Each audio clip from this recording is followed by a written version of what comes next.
Hey everyone. Hi, Diana. Okay, this is to Friendo. I don't really think you understand these concepts that I'm giving to you. No, it's not that I don't understand. It's that I reject. I reject your use of terminology. I reject the critical theory upon which you are basing your arguments. I told you at the outset of this, the way radical feminists use the word patriarchy and the way they use the word privilege, I do not accept. I think these are ideas that need to be, what was the phrase I used? Chipped out, need to be excised from feminism as a whole. That's my position. Now, I have to add, for the sake of clarity for my viewers, it's not that I personally won't use the words privilege or patriarchy. In fact, I think it would be bullshit not to. These are words that are extant in the language outside of this context, outside of this dialogue. I'm not going to cede this much of the language to radical feminists just because they've claimed it and put their own definition on it. So I consider the words privilege and patriarchy to be fair game, but I'm going to be very specific in the way I employ them. We'll take a look here.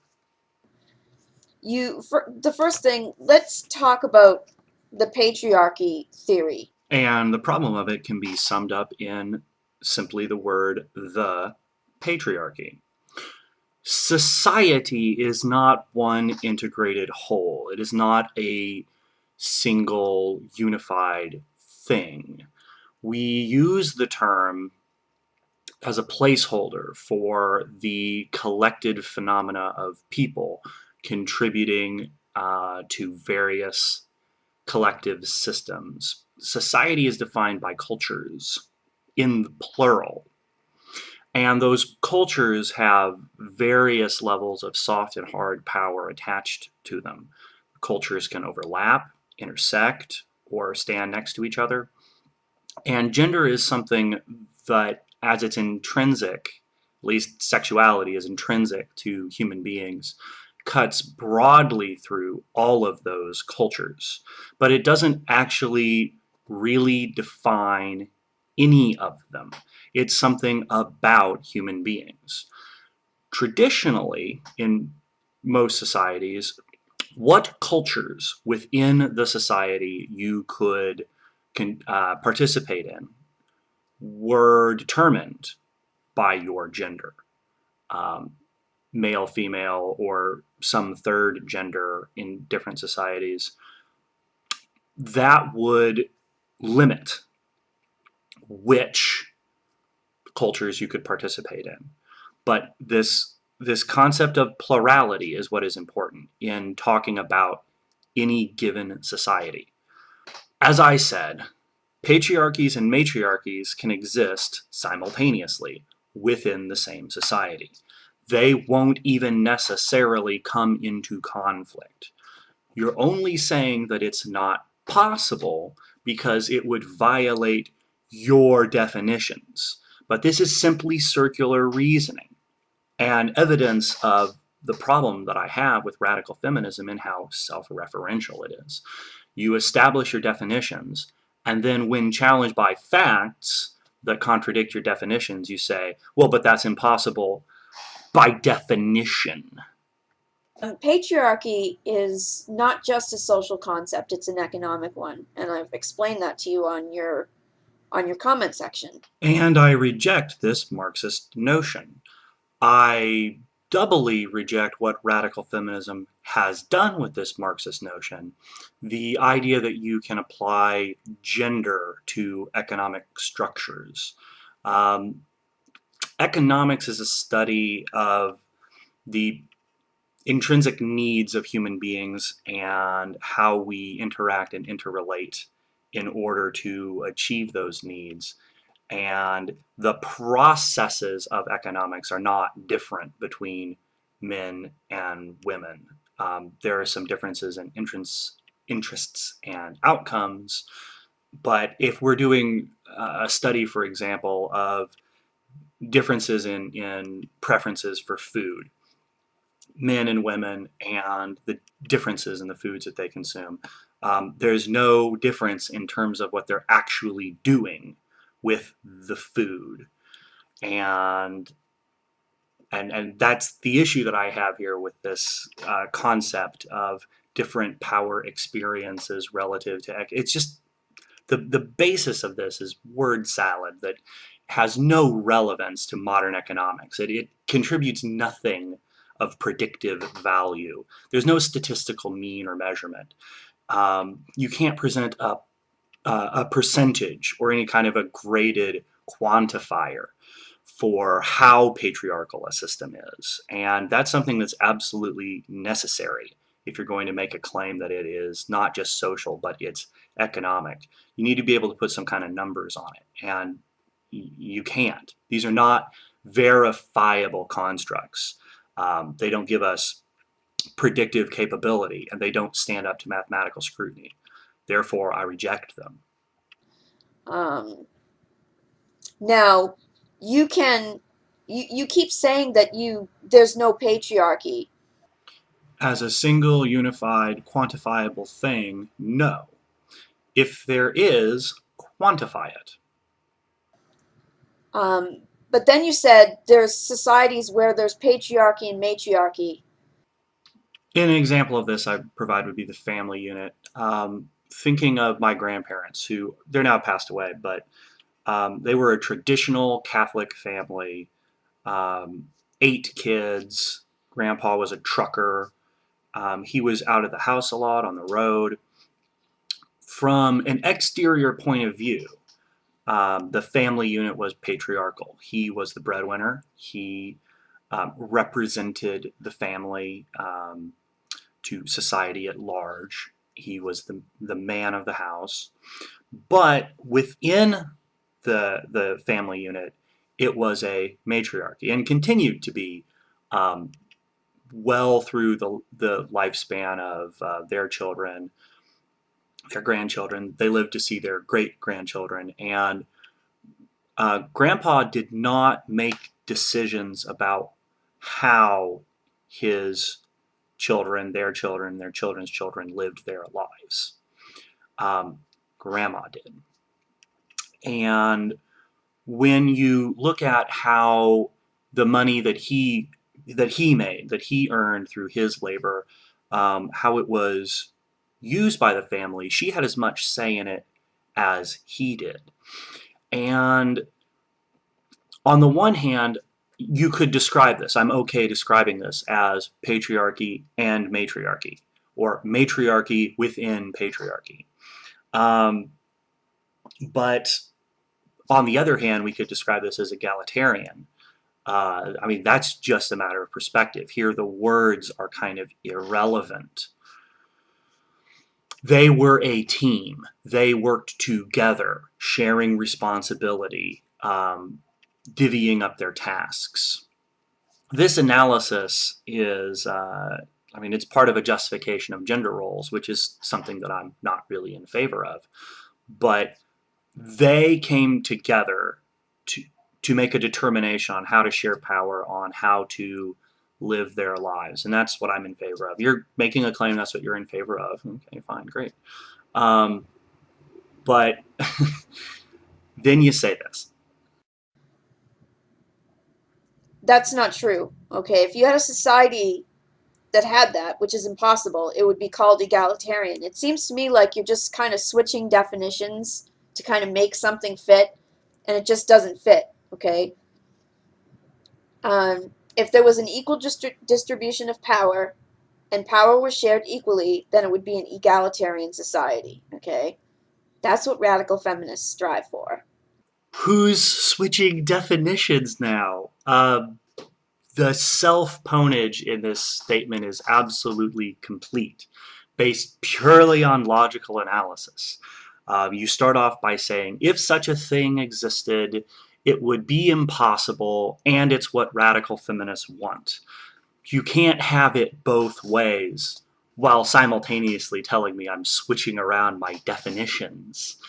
No, look, what I would say is that I'm totally uninvested in how power is shared in society in terms of gender. The statement that I make is in terms of real relevance, positions that people hold in society, what their responsibilities are, the level of soft and hard power that go along with those. Gender is absolutely irrelevant. Sexuality is absolutely irrelevant. We are a sexually dimorphic species. There are differences between men and women.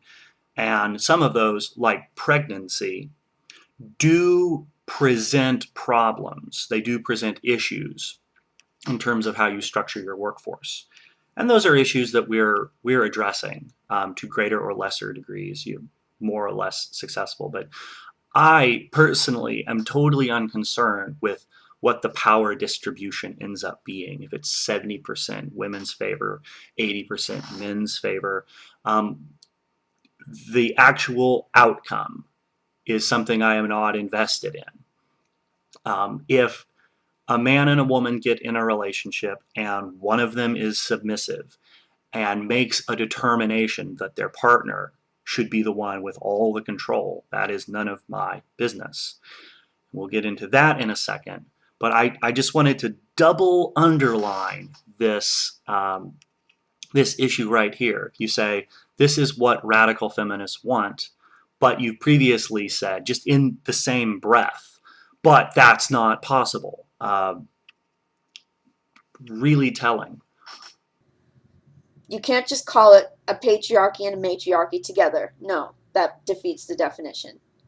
I can't defeat your definition because that would defeat your definition. I've already told you I don't accept your terminology. I find it far less useful in describing actual reality, the society that we have, the people who live in it. Your definitions don't help us do that. Secondly, you talk about privilege in an individual way. Like, Yes, I'm an individualist, not a collectivist. I see issues like privilege as being a combination of so many factors that we can only sensibly talk about them in terms of the individual. Otherwise, what we're going to be doing is playing a game of outliers. That's how we end up with sexism and racism. That's how we got here in the first place.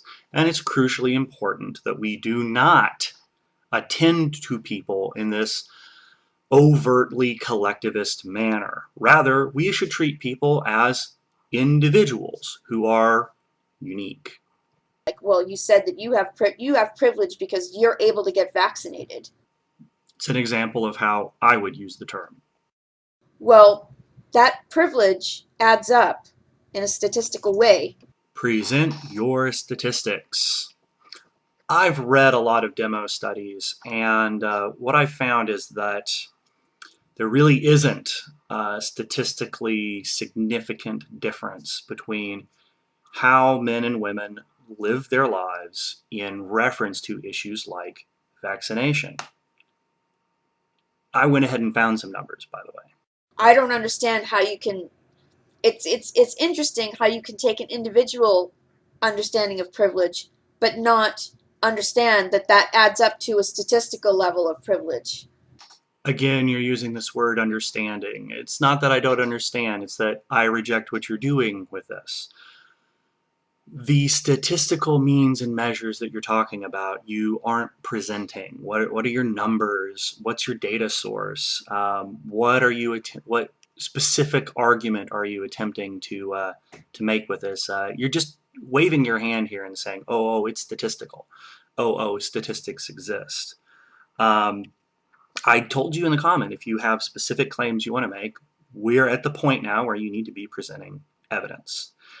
It's not that I don't understand, it's that we're at the point where evidence must be produced.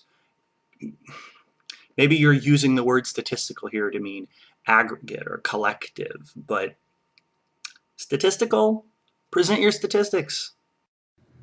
Where there's more males that are able to get that vaccination than there are women. What in God's name are you talking about? This is an actual claim. I mean, this is verifiable, falsifiable. So the burden is on you to present whatever your data is. But I went ahead and looked through the NCBI index. I looked through some CDC studies. I couldn't find any broad range comparisons, um, vaccination rates between men and women, to verify what you're saying here. But I found a couple of case studies that present a different point of view.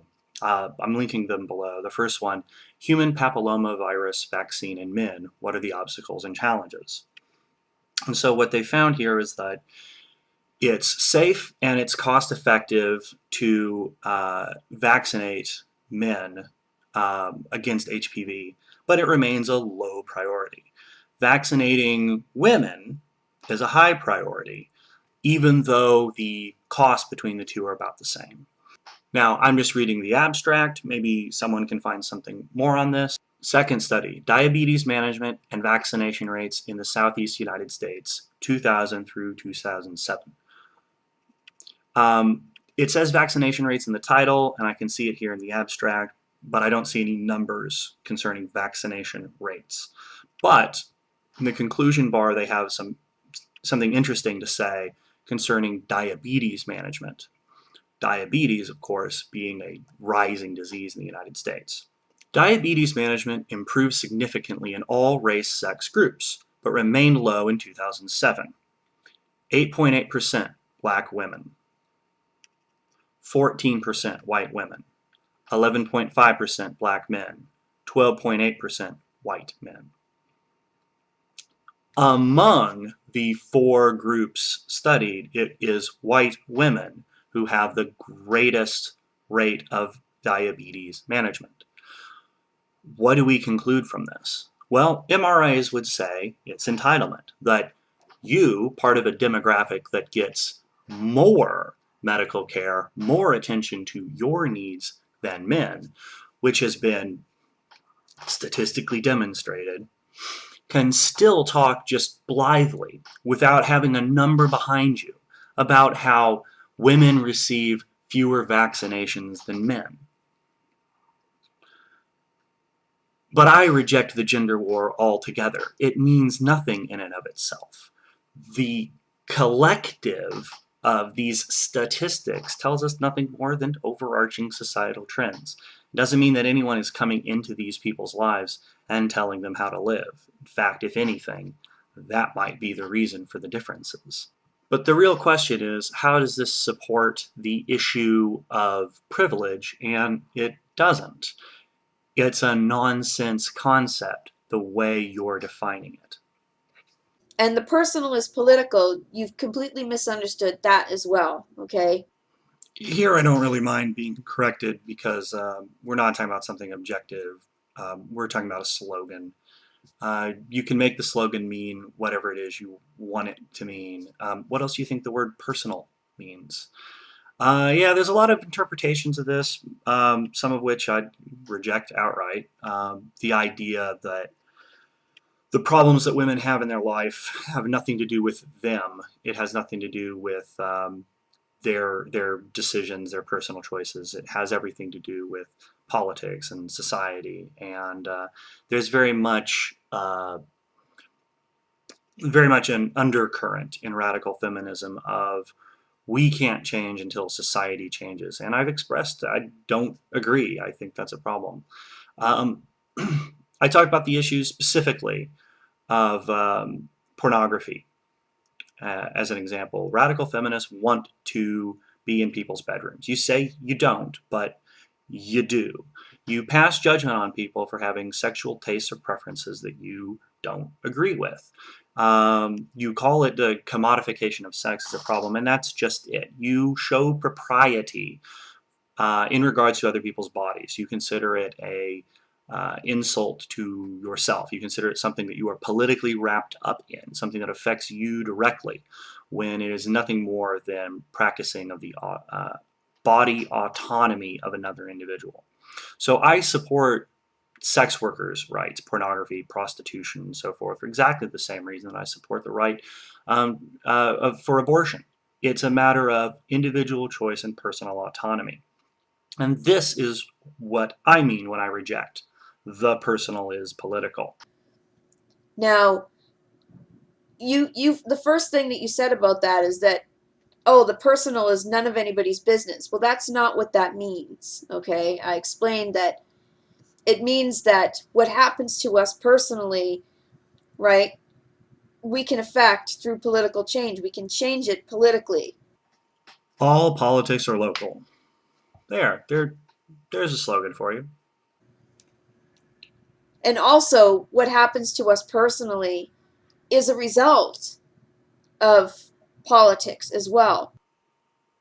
Maybe it is, maybe it's not. It's the assumption that it's political that I have a problem with. So, for example, I gave you the example, and again, you came back to me and you said, I disagree with the concept that what happens to us personally can be affected by political change. It's imperative that we change ourselves before we seek to change everyone else. Again, a complete misunderstanding of that concept. No.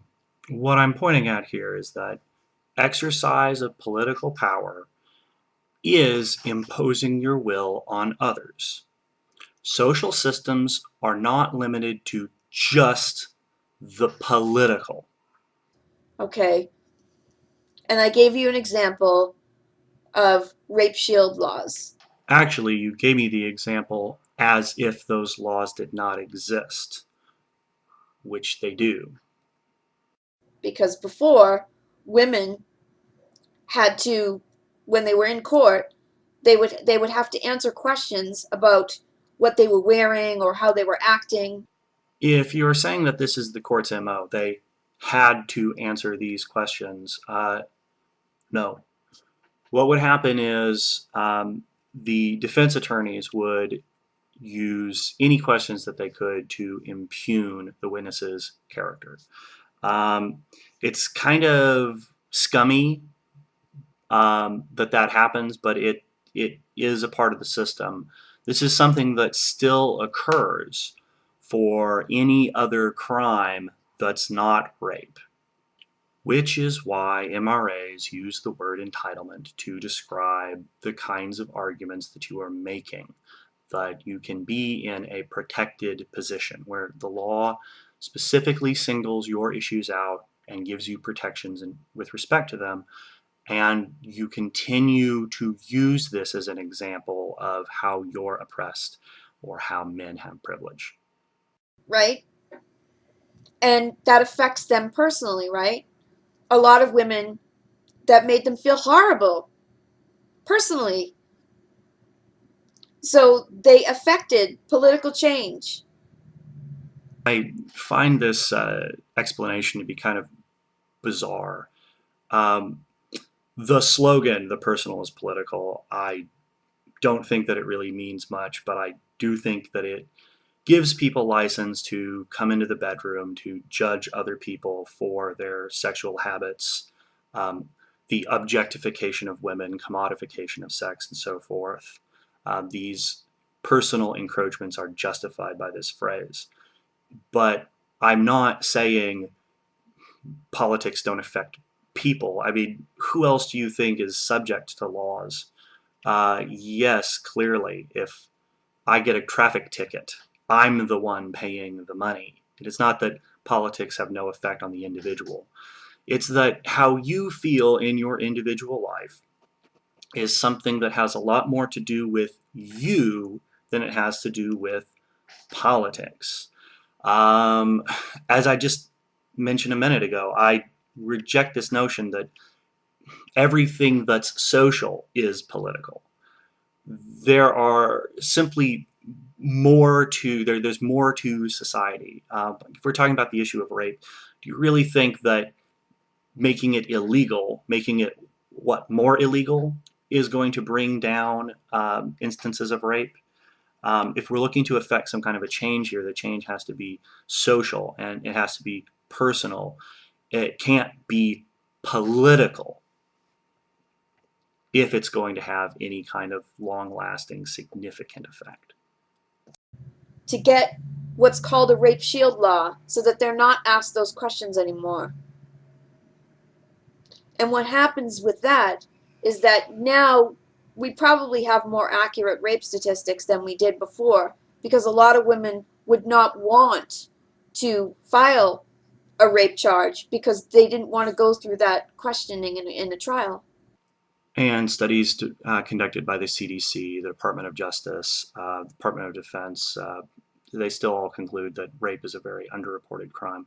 But I'd like you to consider that it might be far more underreported among men who are victimized by women or other men, um, based on this same notion.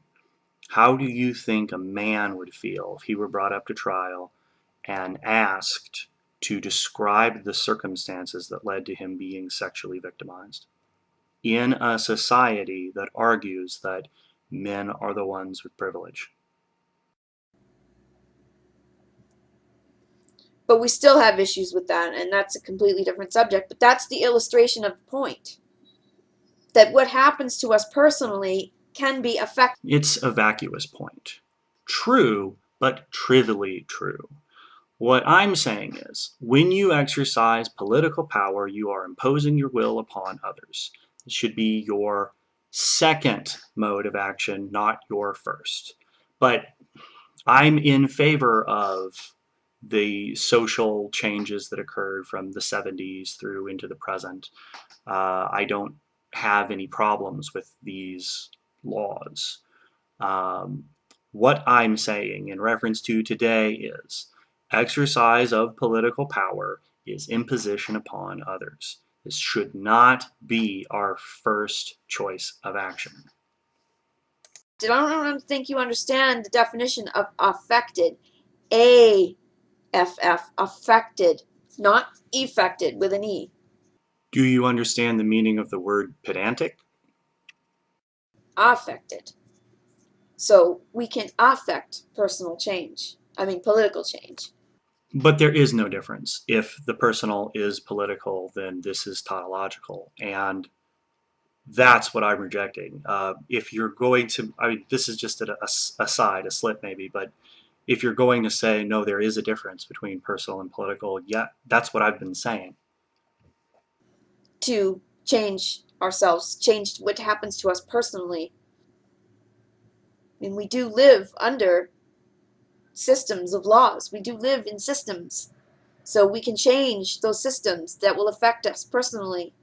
And why should I take your interests and your issues and your concerns over my own? Why should I put your priorities first if the personal is political? I take the approach that the personal is personal, the political is political.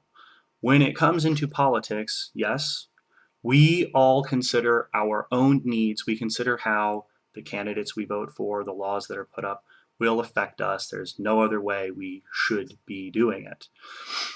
But we consider what the impact is going to be across society at large, society in a broad sense, how it will affect the issues of minorities, if what we're doing is fair, if it conforms to our values, not simply how we personally feel. If we did that, if everyone treated every political issue as a deeply personal issue, we would not have a society. We would not be able to get anything done. We would not be able to protect the rights of minorities. This is why I stick so hard on this issue of having a separation from the personal and the political. And vice versa. So I hope that's clear now.